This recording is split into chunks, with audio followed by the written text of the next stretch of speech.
It's flip season. West Virginia has flipped a massive offensive lineman from UCLA to West Virginia, originally in Arkansas, and a really, really good player.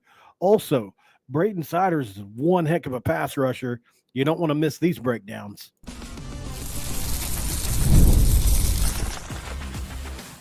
You are Locked On West Virginia, your daily podcast on the West Virginia Mountaineers, part of the Locked On Podcast Network, your team every day.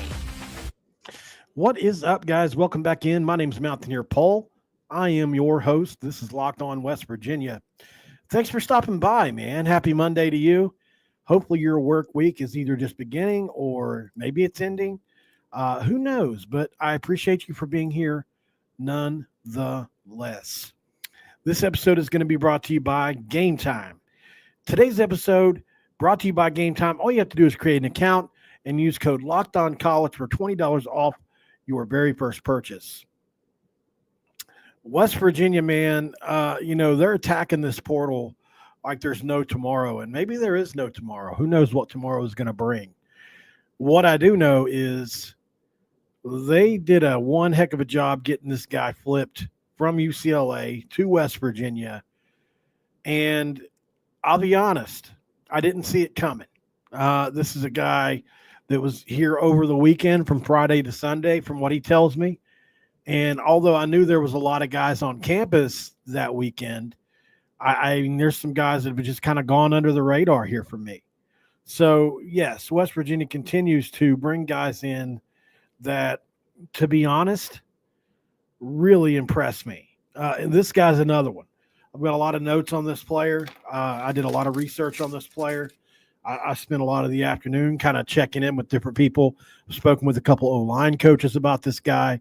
I really went in deep on this breakdown because I wanted to have an idea. How does a guy like Tykees Crawford get from Charlotte, even though he was the 25th ranked tackle in the country in 2020? Why did he go to Charlotte? And why did he end up at Arkansas? And why is he now flipping from the West Coast to the East Coast at West Virginia? It's a lot, right? He's played the bulk of his career at right guard and right tackle. And really, he got off to a really great start at Arkansas, especially, and got carted off in the Liberty Bowl. And it was just yet another thing that kind of hampered him along the way. His O-line coach that went to Charlotte from Texas A&M, it was a guy by the name of Lee Grimes that he followed. He followed Coach Grimes from Texas A&M to Charlotte. And Coach Grimes was actually able to talk about a recruiting effort, pull in a 4-star guy to Charlotte, probably one of their highest rated players ever, I would imagine. And then he gets to Arkansas, and it's Cody Kennedy. It's Mateus, who is a Baylor guy. He's had a bunch of different offensive line coaches. And so I think, from the people I've talked to, a lot of the reasons that he hasn't reached his full potential yet is because of those inconsistencies in he's had to teach him. Physically, he's 100% there from what I understand. This is all about learning the playbook. This is all about being able to run the plays fast. Is this a guy that West Virginia is going to be able to come in and implement what they want to do? And listen, West Virginia runs a play every 7 to 9 seconds, or whatever it is. Can a guy come in with 1 year remaining and run this offense? Well, they brought him in for a reason. They must think he can. He's a massive 6'5", 324 pounds. He was committed to UCLA for the past 6-7 days. After he entered the portal in December, he took his time, about a month. He made that commitment. And then West Virginia was able to pull him away. He's a guy that's appeared in 33 games, made 6 starts. He's played in the SEC. And you look at it and you say, okay, like he held up well going up against guys that are first, second rounders every single week in the SEC. Surely he can hold up in the Big 12. He still took his visits. I think this is the big thing here. He was still taking visits, right? So even after he committed to UCLA, he was taking visits. and so he hit West Virginia. And from what he told me, it just felt like home. That was his exact words. West Virginia felt like home. And his reasoning for flipping was that he loves the staff here. The facilities are obviously top notch. And, like I said, this guy's a 4-star prospect in the 2020 class, top 25 rated tackle, which is really good. Alabama, Georgia, LSU, Tennessee, Texas, A&M, USC. Everybody wanted this guy. West Virginia gets him in year 5, year 6, whatever it is for his career now, where he's got 1 year of eligibility remaining.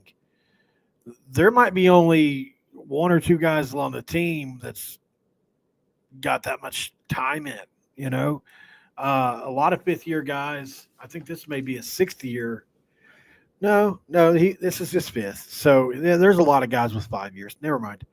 But you think, okay, so who have we brought in now? Well, obviously Walter Youngbear from Tulsa, Kimo Macanole, however you say that. That's a tough one. And then obviously Robbie Martin. So you've got a mixture of young and old here, but there's a common theme, and these are all guys that are a bit older and can play right away, except for Robbie Martin. So he's played 643 snaps over his career. A lot of them have been at tackle, but he can certainly slide in and play guard if you need him to. And played 10 games with Arkansas last year. So 2023 was really his best year, right before that Liberty Bowl injury. And that's when he graded out as a 77.3 across 152 snaps in pass pro. He's a guy that's got really long arms. He's a guy that's really quick and athletic and plays well on the edge. So you can look at this guy, and I could certainly see him. If he learns the offense physically, it's not a question what he can do. If he comes in and learns the offense, look for this guy to possibly start at guard or tackle. He's definitely going to push somebody. Believe that. This is a really strong guy. So if we start to hear good things about him in camp, this will be somebody to be really excited about, because the only thing that's going to hold him back from what I've researched and been told by other people, other places he's been, was the only thing he's ever struggled with is lining up and playing fast, learning a new playbook in the first year somewhere, lining up and playing fast. So it's not physical for him. So let's see how this all meshes together. Obviously, you look at a guy like Bicknell, who is an NFL teacher, guy that's taught the game to grown men at the NFL level. Certainly they can give this scheme to him in a way that he can digest it and make an impact. And let's see how it goes. He's, like I said, athletic option. He's got a lot of offers. I mean, look, guys like this are not easy to pick up. And this is yet another Power 5 guy that West Virginia is bringing in where it matters, on the line. So 4 offensive linemen this cycle. The portal continues to be good to West Virginia. So look for this guy to make an impact. I think, like I said, this guy, if he's starting, he's earned it, because there's going to be a lot of competition. And look, because Xavier Bosley ain't rolling over. I know that. Xavier Bosley is going to win one of those jobs. Be shocked if he don't. Lanning Livingston is probably going to win one of those jobs. I'd be pretty shocked if he don't. Young Bear looks like he's in position. Kimo looks like he may be in position, but I mean, there are a couple spots open. You could say at least 2. I think people could, maybe even 3. But certainly, I think you look at Livingston, you look at Bosley, and you say, okay, those are 2 spots I feel pretty good about. Livingston played well at center whenever Yates went down. It was like nothing happened. Nobody skipped a beat. So I wouldn't be shocked to see him, those 2 solidify, and then let's see what we can fill out around them. We just need to be able to run this scheme that Rich Rod runs, heavy run, all that stuff. So it's going to be interesting, like I've been saying, and they continue to do well in the portal. Hey, nothing wrong with that. Appreciate it. Thanks for making Locked On West Virginia your first listen, guys. Like I say, as always, you guys do a great job. You've helped me get up to 4,000 subscribers. We're on the cusp. We're literally like 4 or 5 away. So if you're watching this right now and you're not subscribed to the channel, hit that subscribe button. Get me to 4,000. Also, I started my Discord. I will leave in the chat And also, if any of those Dylan or Bama 25 or Jerry or any of those guys are in the chat, please leave the Discord link in there. Up next on Locked On West Virginia, let's talk pass rushers. Braden Siders, man, I told you guys I would do a breakdown. I didn't give him a quality breakdown the other day. I studied about an hour of tape. I watched the Arizona State game. I watched the BYU game. This guy plays well against good competition. You don't want to miss this breakdown. Stick around. And this episode of Locked On West Virginia is brought to you by TurboTax. This is a message from TurboTax. Taxes was dealing with piles of paperwork in the past and frustrating forms, and then waiting and wondering and worrying if you're going to get any money back. Well, that's no longer the case. Taxes are easily uploading using your forms to a TurboTax expert who's matched to your unique tax situation. An expert who's backed by the latest technology, which cross-checks millions of data points for 100% accuracy. While they work on your taxes, you get real-time updates on their progress, and you get the most money back guaranteed, all while you go about your day. No stressing, worrying, or waiting.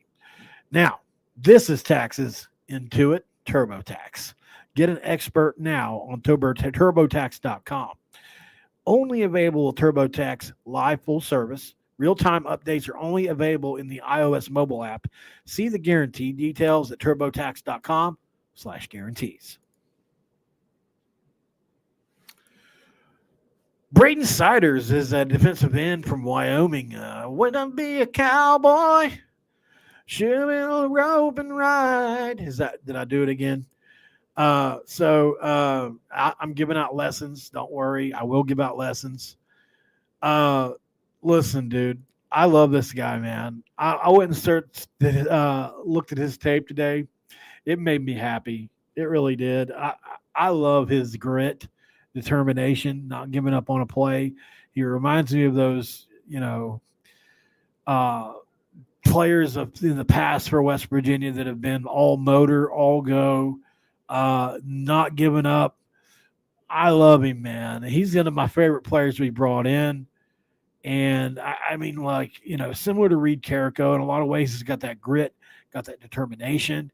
And look, as a pass rusher, if we're just talking about skill set, well, let's talk about it.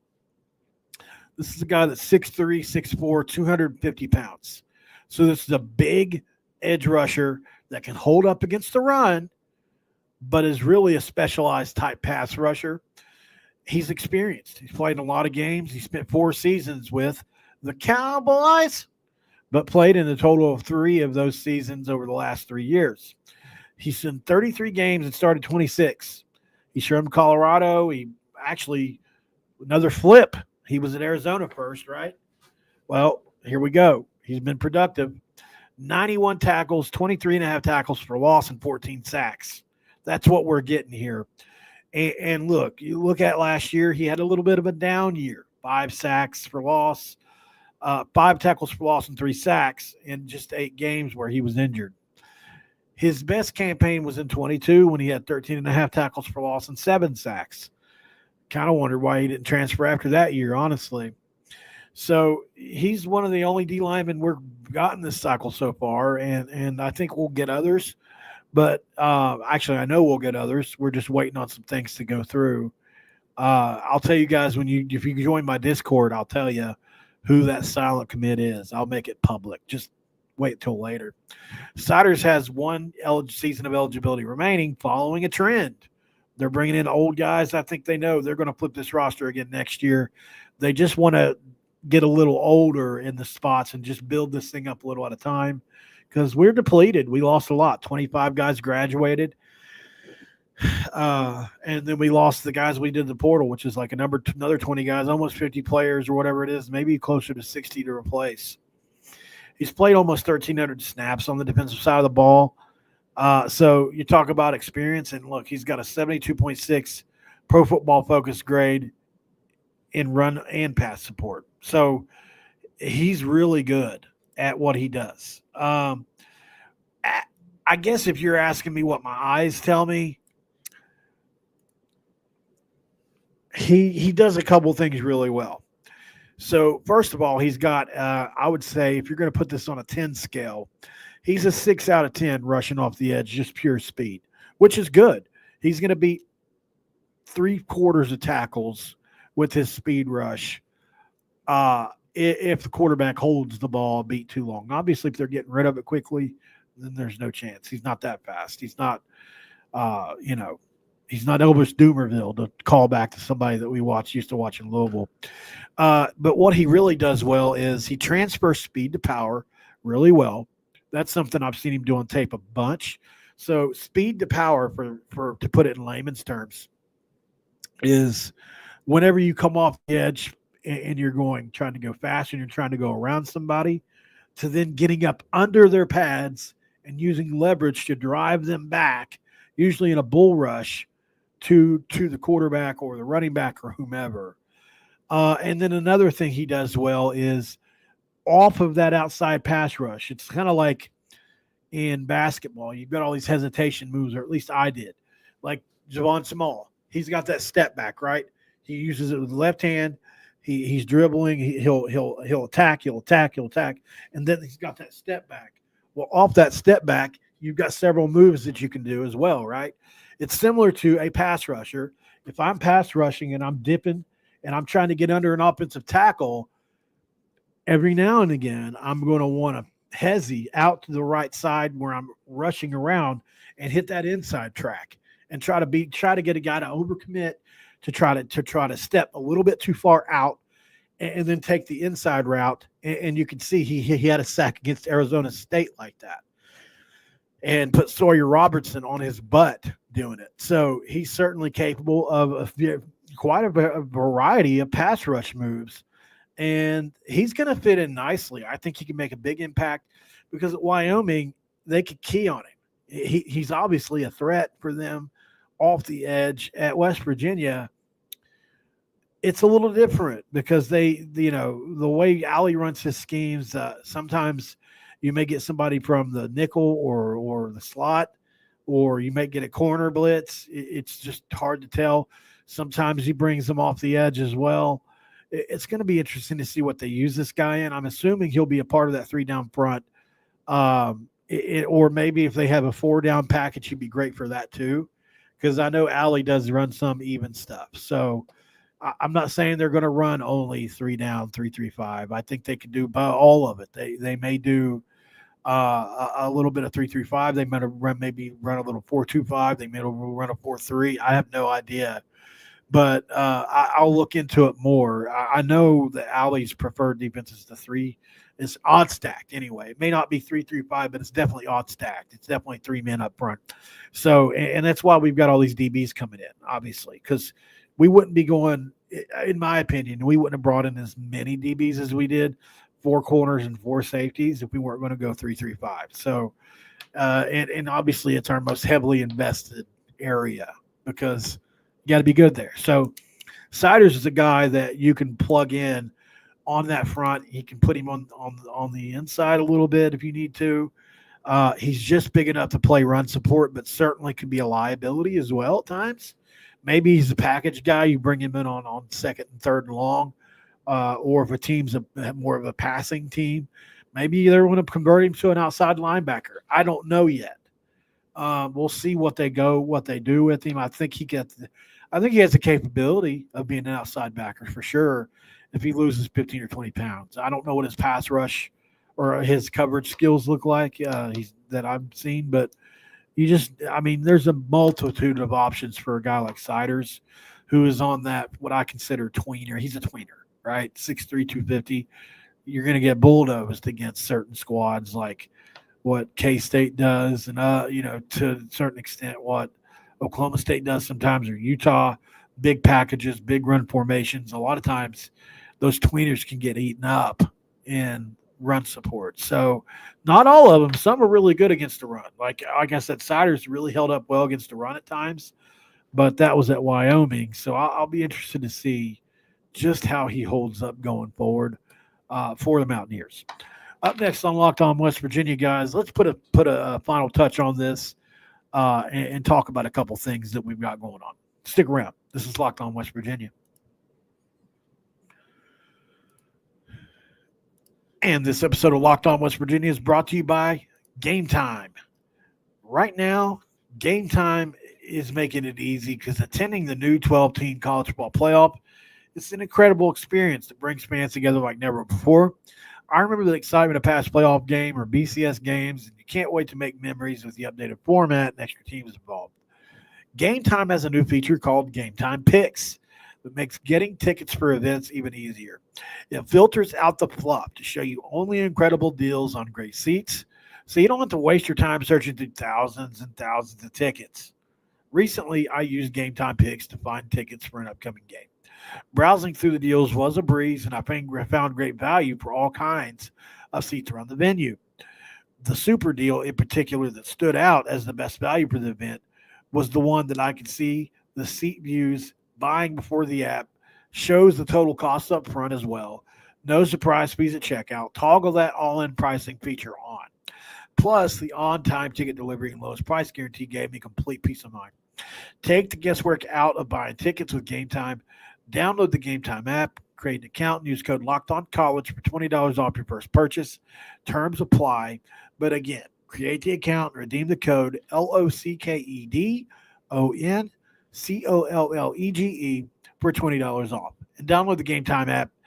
Last minute tickets, lowest price, guaranteed. And ask yourself this question. What time is it?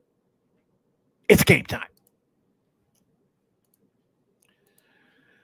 All right, we are back here on Locked On West Virginia. Wow, that's interesting. Huh.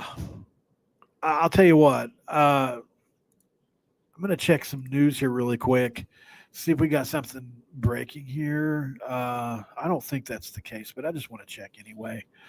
While I have a chance, guys, here, I'm going to share something in the chat with you guys as well. Let's see if I have time. I don't know if I have time or not. We'll see. Okay. Boom. Boom. Thank you guys for watching, by the way. You guys have been great, man. You supported this show all the way up to 4,000. And I honestly, I didn't think there was going to be 4,000 for me. I don't know, call me crazy, but when you're in this, in the middle of it, sometimes you don't realize that you're growing. And certainly that's been the case here. So, and it wouldn't happen without y'all. Like, there's no way, and it's kind of, it's humbling, man. It really is. Sometimes I don't see the growth of the channel like I should. Sometimes I look at the more negative aspects of it. So you guys have done such a great job making me appreciate what you guys do for me. And I just wanted to say thank you. Okay, so let's invite, copy. Okay, so I'm going to put in here in the server or in the chat my Discord link here for you guys. And for those of you on podcasts that are listening, I'll add it to my X page again, and I'll also put it in the comments on this YouTube video. If you go to youtube.com/LockedOnCollege and type that in, or Locked On West Virginia, I'm sorry, you can certainly check me out in Discord, where I'll be helping with a lot of different intel things I know about, and I feel like it'll be a little bit different experience than what you get off the message boards, because just today I shared a screenshot of a conversation between a recruit and I. The problem is I have to get permission from the recruits first, but generally speaking, I'm able to, because a lot of the stuff I share is not like imperative. Like, it's not stuff that like you just don't want me to share. Like, it's, for instance, the one I shared today was over the weekend, a Boise State wide receiver was offered by Miami at 2:00 in the morning, and literally took an Uber out of the hotel while all these people were visiting at 2:00 in the morning and went to Miami. Just kind of fun stuff like that. Also, in that message, it also showed when a certain recruit visited over the weekend. He told me when he visited, some other stuff like what he thought about the place. Well, why did he flip? That kind of stuff. So I was able to share that too. So, point is you'll get something in there from me. I feel like that you may not get everywhere else, and I'll treat you guys well. It's going to be free for now. Once I build it out, there'll be a paid version in which I will obviously share more sensitive intel, but that's down the road a little bit. Like I told everybody yesterday, I just want to prove myself to people that may be, because we've got, obviously there's new people watching every episode, but there are, since the Rich Rod thing happened, there's a lot of new viewers to West Virginia football again that are coming back, or casual fans that are interested again. And I want to catch those people's attention. So thank you guys so much for watching. I appreciate you all for coming up 300 deep to watch me in the middle of the day on a Monday. It means a lot. So there is, that I know of, there's 2 silent commits still. I checked yesterday, and if you guys want to know who they are, come over to Discord. Like I said, I'll share that information. It'll be a couple hours. I have somewhere to go as soon as I'm done with this, but it will be in there today at some point. Just just turn the notifications on, and then that way, if I message, you'll see it. Other than that, guys, not a whole lot else to talk about here. Those of you listening on podcasts, thank you for being patient. Find me over on Discord, and I will see you guys there.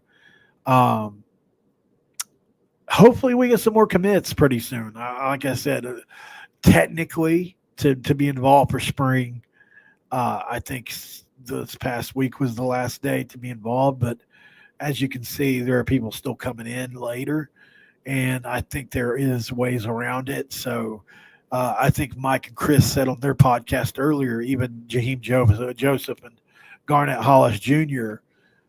Came in late last year. We're still able to be around for spring. So there's ways around it.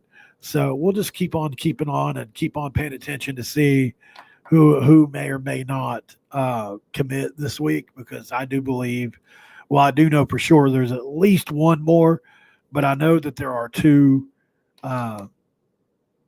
There are 2 that I know of, and we'll see. The reason I say the one may not come is because it's one of those things where it's out of everybody's control.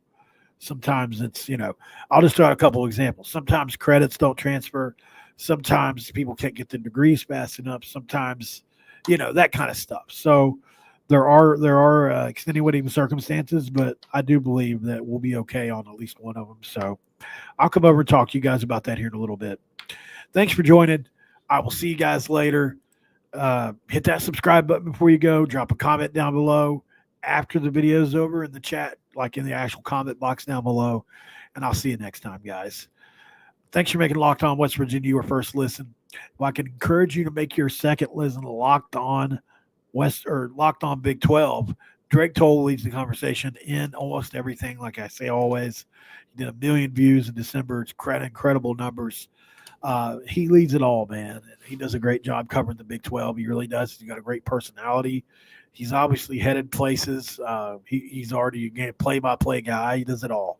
So if you want to follow the conference as a whole and find out how the people that West Virginia has to play are doing week to week, he's pretty good for that. Check him out on YouTube, wherever you get your podcast.